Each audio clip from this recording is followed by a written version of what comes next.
Iron Rattler at Six Flags Fiesta, Texas is one of RMC's first ever roller coasters. It is the second ever coaster the manufacturer ever built from their hybrid conversion model. RMC in the previous had built two coasters, of course the original one being the New Texas Giant at Six Flags Over Texas, and Outlaw Run being the first actual wooden coaster by the manufacturer. This coaster actually had a lot of firsts for the company, such as the first inversion on a hybrid coaster, a zero G roll, a inversion that you find on many RMCs around the world now. Almost every RMC has at least a single zero G roll. This coaster really had a nice fit in the park. It fits the skyline really well, and just overall it looks like a beautiful coaster. Now, very interesting enough is this coaster replaced the opening day coaster Rattler. It was the RCCA Wooden Coaster, which if you know RCCA, yeah, they do not make good rides at all. In fact, the manufacturer isn't even around anymore, and they only built a few coasters. In fact, this was their first one. And actually, if you want to learn about the original Rattler, I recommend going and checking out EltorRyans problematic coaster video on it. He goes really in depth on this original coaster. Let's just say it had a major design flaw. They kept changing the layout and all that throughout construction, which if you know, that kind of goes crazy. And overall, throughout the years, it actually went through multiple profiling changes. In fact, the drop used to be the size of the current Iron Rattler drop, but then they actually had to shorten it a few years after, so the ride did get a lot of reprofiling. In 2012, they finally closed the coaster forever, and Rocky Mountain Construction came in and did their magic to this coaster. This coaster features a lot of firsts, but let's go over some of the stats this ride features. The ride features a height of 179 feet. In fact, for the second RMC,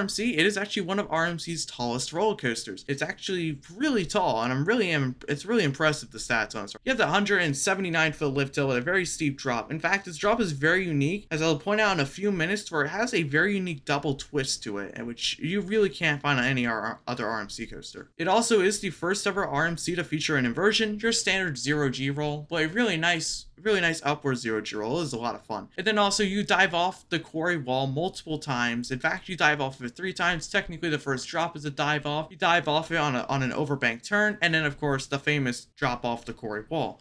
Now, when you walk up to the attraction, there's a really cool entrance sign. And the queue line for the attraction is actually really nice because it's actually covered for most of the way. It's in the shade, so you're not in the Texas sun. And then there's a pretty far walk up to the station. This station is actually very elevated off the ground. And you're going to get into your Gerstlauer trains. Yes, these trains are built by Gerstlauer. It's one of 2 RMCs to feature these trains. And then you're going to pull it on your lap bar, and these lap bars are actually really comfortable. And in my opinion, I do prefer the other RMC lap bars. That's only because for some reason, have been able to get room easier in the lap bars for the airtime. But overall, these lap bars are still really good. These also don't have the annoying shin guards, which I really enjoy. When you leave the station, you're going to make a little turn. It actually drops pretty far, and actually it's kind of terrifying because it's unbanked. You're going to climb up your lift hill. It's a very this is a decently fast lift hill. It's not very loud. When the ride originally opened, and it was like this until like 2021, I believe, the train actually used to slow down at the very top, kind of like how Iron Gwazi does. But in 2022, I believe 2022 at least, they did make it to where the train does go over the lift hill at full speed, which is incredible. Because when you go down that drop is incredible. And then you go into your first drop. Your first drop, like I said a minute ago, has an interesting double twist element to it. So when you drop off the drop, you actually twist to the left. You're getting lateral ejector airtime, which I've never experienced that on an RMC. That was an incredible feeling. Especially if you're in the back rail, you're going to get whipped over this drop. It is definitely, in my opinion, the best drop on an RMC coaster. It is just so good. After that, you're going to twist at the bottom of it. That's your second twist, but you're banking a little bit, and then you're going to go into a tunnel that leads into a speed hill, giving you your first moment of ejector airtime on this RMC. There's plenty of that where that one came from. Plenty more to come as well. Then after that speed hill, you're going to traverse an overbank. This overbank turn actually surprisingly gives a little pop of airtime. Then you're going to dive down another overbank down to the wall. This is the second dive off the wall I was talking about. And then you go into your zero G roll. Coaster enthusiasts like to also call this the heaven roll because it is such a floaty inversion. It's not really too much whip. A lot of newer RMCs have whip in these zero G rolls. This one's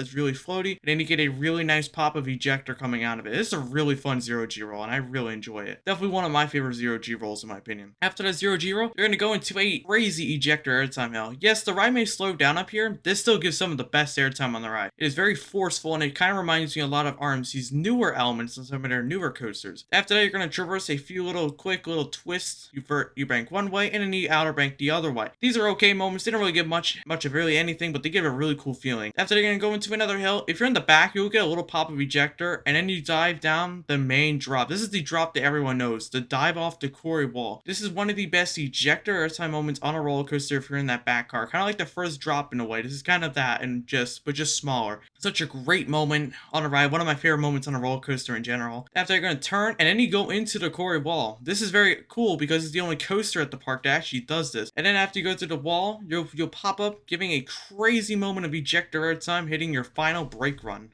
And that concludes your ride on Iron Rattler. Now let's talk about some things with this ride, specifically the pacing, because this ride is known for having not the best pacing. And the pacing on this ride is definitely a little uneven. And that's really only because the ride does that jump onto the quarry wall through the heaven roll. And because, yeah, it does take the elements up there slower. And specifically, if you ever watch a POV of like some of the first test runs in the morning, then yeah, it absolutely crawls. But when the trains are fully loaded and it's a hot day out, they seem to fly through that part of the layout. That's why I really enjoyed it up there. Yeah, they weren't the greatest elements, but the ejector hill was great, and just it was really fun, and it definitely felt better paced than what I was imagining. But besides that, this ride is completely flawless. This is definitely, in my opinion, one of the better RMCs. For being RMC's second hybrid coaster, I definitely think they have a huge winner, and I still think it is one of their better coasters. At the moment, as I've ridden 8 different RMC coasters, personally this one ranks as my third favorite one, just behind Iron Gwazi and Steel Vengeance. I just really enjoy the bigger elements. For me personally, I really enjoy the bigger elements on these RMCs. Yes, I really enjoy these smaller RMCs, and I think they are fantastic with throwing one hill after another. Well, Steel Vengeance does that, but this one just has the drawn elements, a lot of quality over quantity. The park really did a good job with that. So for Iron Rattler's final score, I am going to give it, of course, no surprise, a perfect 10 out of 10. Honestly, almost any RMC that I've done